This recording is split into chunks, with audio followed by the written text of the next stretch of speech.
26, the United States Supreme Court made history. They decided that state marriage bans on gay marriage are unconstitutional, and now all 50 states have to recognize same-sex marriages. But what does this mean for local residents, businesses, and even religious institutions? We have a take on that from family law attorney Thomas Montoya. It's good to have you this morning. Thanks for being here. Thank you. It, in a way, is a simple matter, but it's also a complicated matter because there's the issues of law here. And not only the fact that the Supreme Court decided this on Friday, but New Mexico Supreme Court had already ruled on this in 2013.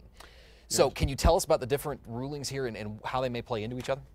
The New Mexico Supreme Court decision, Grego versus Oliver, was in 2013, and that case held that the courts and the county clerks must recognize same-sex marriage and must issue those licenses. But the New Mexico Supreme Court did not determine that this was a fundamental right. The United States Supreme Court did. So that's the difference. What does that mean then? Because there is a right to same-sex marriage, then state laws which impact on that fundamental right may be called into question.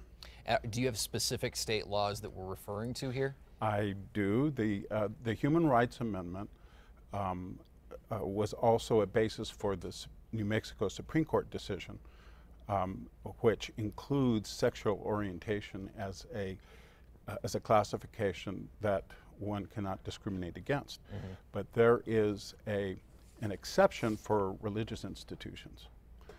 An exception for the religious institutions is that no religious institution may discriminate on the basis of race, color, national origin, or ancestry. Mm. Now, these are protected classes.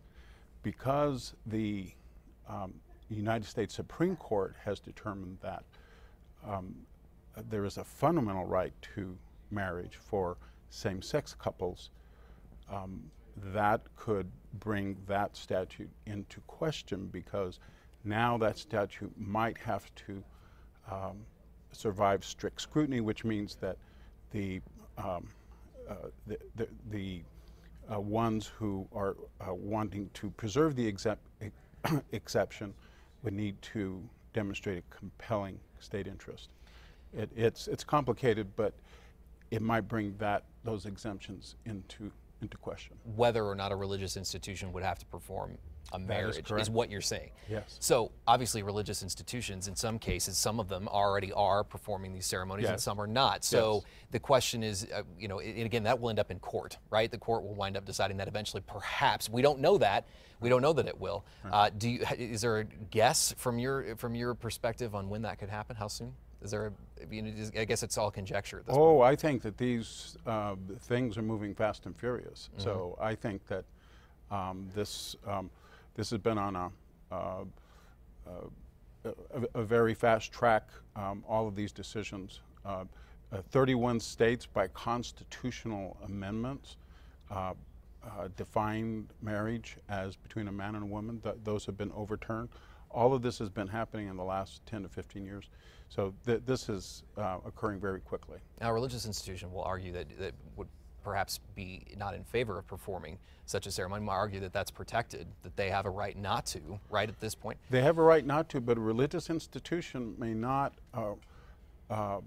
refuse to perform a marriage ceremony because of the color of a person or because of their national origin.